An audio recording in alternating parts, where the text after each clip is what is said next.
안녕하세요. 미스터 추승호입니다. 여러분들 사회문화 더 열심히 해서 여러분들 다 전부 다 원하는 등급 그리고 점수 맞아서 여러분들 목표를 하는데 선생님이 조금이라도 도움이 됐으면 좋겠네요.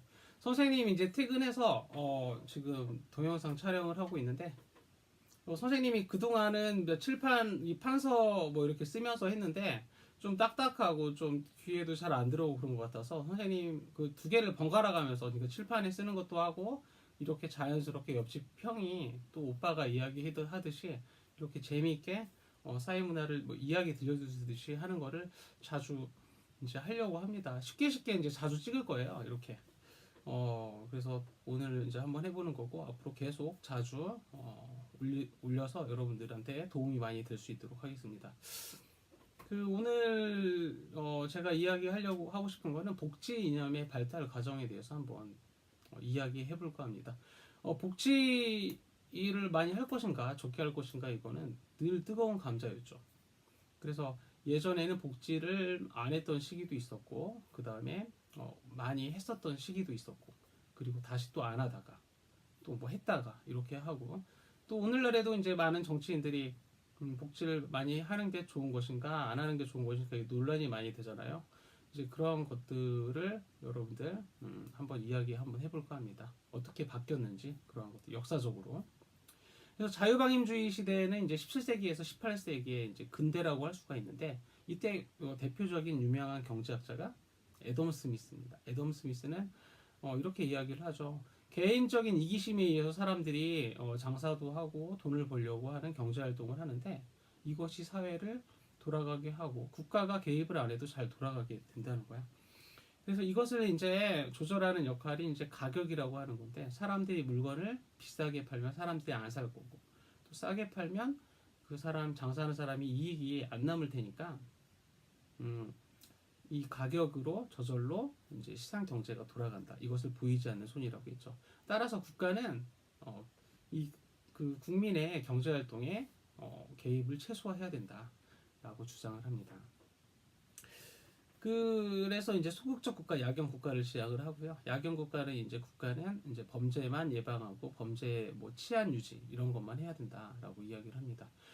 그리고 이제 경제 활동에 국가가 관여하지 않는 대신 사유재산을 철저하게 보장을 해야 아무래도 사람들이 동기유발이 되어서 열심히 일을 하겠죠. 근데 문제는 뭡니까?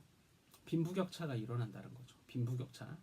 그래서 가난해지는 사람 되게 가난해지고 부자들은 되게 부자. 근데 이때 가난한 사람들한테 어떻게 이제 이야기를 하냐면 당신의 무능력과 게으름 때문에 너희들이 가난한 거다 이렇게 이야기를 하죠.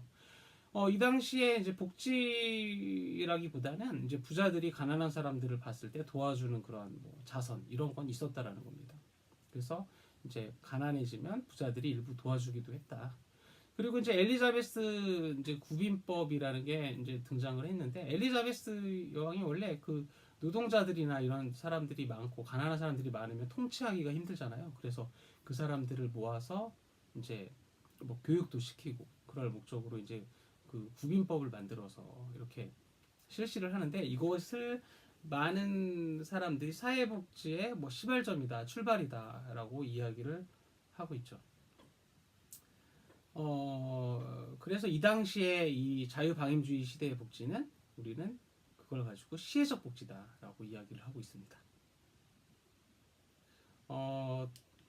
자, 이렇게 국가에서 관여를 안 하니까 시장 실패라는 게 생기죠. 시장 실패는 뭐냐면 국가가 이제 관여를 안 하고 시장 질서에만 이렇게 맡겼을 때 문제점이 생기는데 이러한 것을 시장 실패라고 하죠. 시장 실패라고 하는 거는 뭐 빈부격차, 그 실업자들이 굉장히 늘어나는 거. 그러니까 능력이 없는 사람들은 이제 돈이 없고 그러니까 이제 이러한 처지에 놓이게 되는 거야. 그래서 노사 분쟁, 공공재 부족.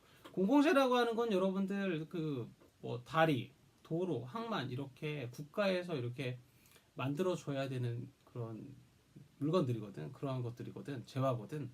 근데 이러한 것을 민간 기업에서는 하려고 안 하는 거죠. 왜냐하면 돈이 안 되니까. 국가가 관여를 안 하니까 당연히 공공재가 부족해지고 삶은 굉장히 어려워져서 여러분들 뭐 많이 들어봤겠지만 1929년 뭐 그때쯤에 세계 대공황이 빵 이렇게 터지게 됩니다.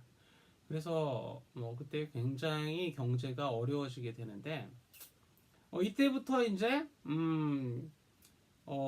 국가가 이제 관여를 해야겠다라고 이제 생각을 하게 되는 거죠. 그 당시에 이제 대통령이 루즈벨트 대통령이었는데 케인즈라고 하는 경제학자와 함께 이 경제 위기를 어떻게 극복할 것인가라는 거를 생각을 뭐 했습니다. 이때 뉴딜 정책이라는 걸 펼치게 돼요. 뉴딜 정책이라고 하는 거는 그 실업자들이 많잖아. 그러니까 뭐 댐이나 도로나 이런 대규모 토목 사업들을 국가가 벌여서 이 실업자들을 고용하고 고용된 실업자들은 돈을 벌고 소득이 생기니까 소비를 하고 그럼 물건을 만드는 기업들이 활성화되고 다시 고용을 하고 그럼 실업자들이 줄어들고 그렇죠?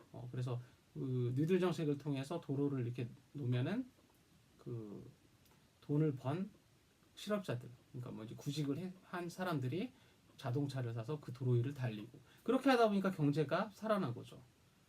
그래서 그 당시에는 세금도 굉장히 많이 걷고 뭐 여러 가지 국공형 사업도 굉장히 많이 벌였다라는 겁니다.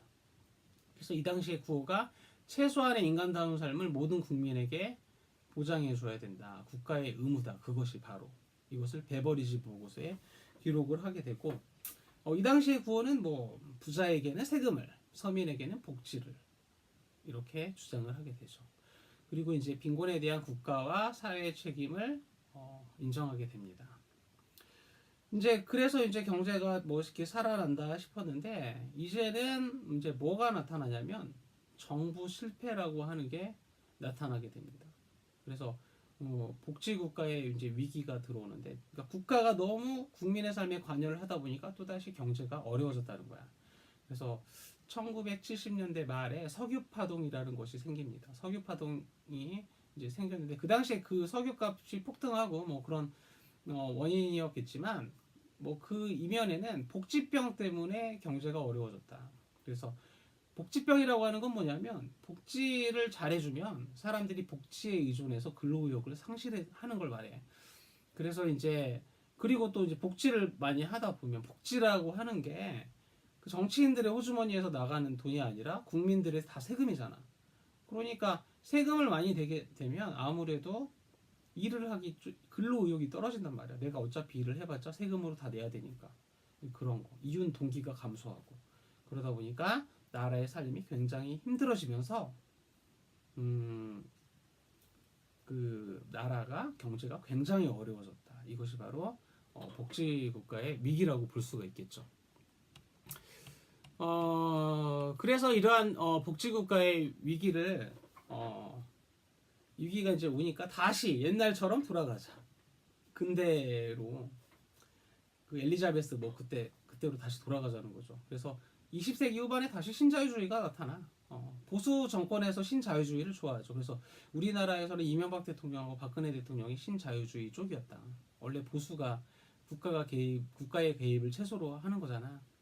그래서 이 당시 뭐 20세기 후반 이 당시를 탈현대라고 하고 이 당시에는 정부가 개입하지 말고 공기업 나라에서 운영하는 것도 민영화시키고 그리고 기업의 규제를 완화시키고 세금도 적게 걷어서 기업들이 자유롭게 동기 유발이 되어서 경제 활동을 활발하게 할 수 있도록 이제 유도해야 된다라고 주장을 합니다. 그래서 복지를 축소하고. 근데 여기에서 문제점은 또 뭐가 되겠습니까? 이렇게 무한 경쟁을 시키다 보면 가난한 사람은 더 가난해지고 부자들은 더 부자가 되고 자본주의의 모순이 또 나타날 수 있다는 거죠. 과거의 실패, 시장 실패, 빈익빈 부익부 현상, 그 다음에 실업자가 많아지는 거, 공공재가 부족해질 수도 있고, 그렇지? 그런 것들이 반복이 우려가 된다는 거죠. 어떻습니까? 이 복지라고 하는 게 꼭 많이 한다고 해서 좋은 게 아니죠. 그치? 그리고 적게 해도 문제가 많이 있어. 그래서 국가에서 개입을 하지 않으면, 그러니까 복지를 줄이면 가난한 사람들이 많아지고, 그리고 국가에서 많이 도와주면 좀비가 많아진다니까. 먹고 놀려고 하는 사람들이 많아진다는 거야. 그래서 문제죠.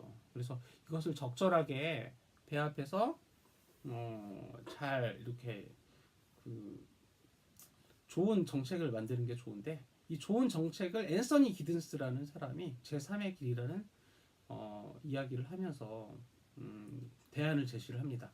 그래서 다음 영상에서는 선생님 앤서니 기든스의 제3의 길에 대해서 선생님이 설명을 해 보도록 하겠습니다. 자, 여러분들 대단히 수고 많았고 끝까지 들어주셔서 감사합니다.